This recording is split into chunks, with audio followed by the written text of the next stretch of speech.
Riley, thank you. The New Hampshire primary is front page news all over the country. Here, the Star Tribune with Sanders getting the win. The Pioneer Press showing that New Hampshire is culling the Democratic field.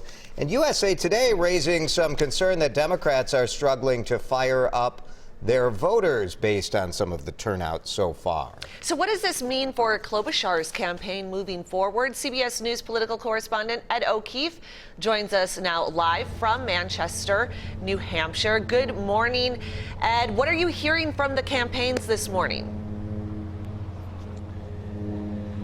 Well, in the case of Senator Klobuchar, who would have thought a week ago that she would place third here in New Hampshire? And now she's in the midst of a bit of an expansion.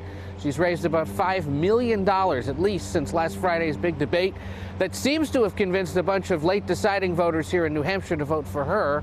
And she's headed now off to Nevada, South Carolina, and those Super Tuesday states. But so's Bernie Sanders. If you were paying close attention during that ad break, you may have noticed that he's now advertising in Minnesota, given that it's a Super Tuesday state.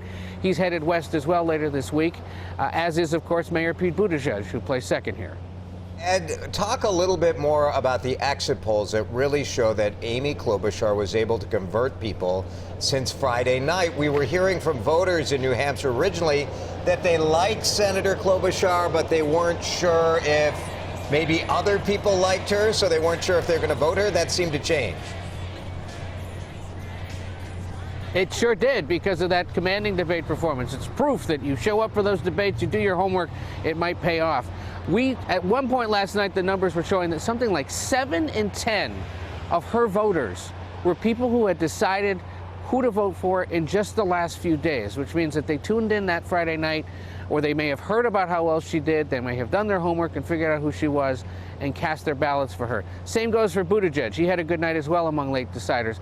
And it's a proof that, look, if you were for Bernie Sanders, you wanted him to win, you were probably with him already. It's everybody else who was trying to decide, do we want Joe Biden? Do we want Elizabeth Warren? Maybe not. Okay, well, who's this new guy from Indiana? And who's this senator from Minnesota?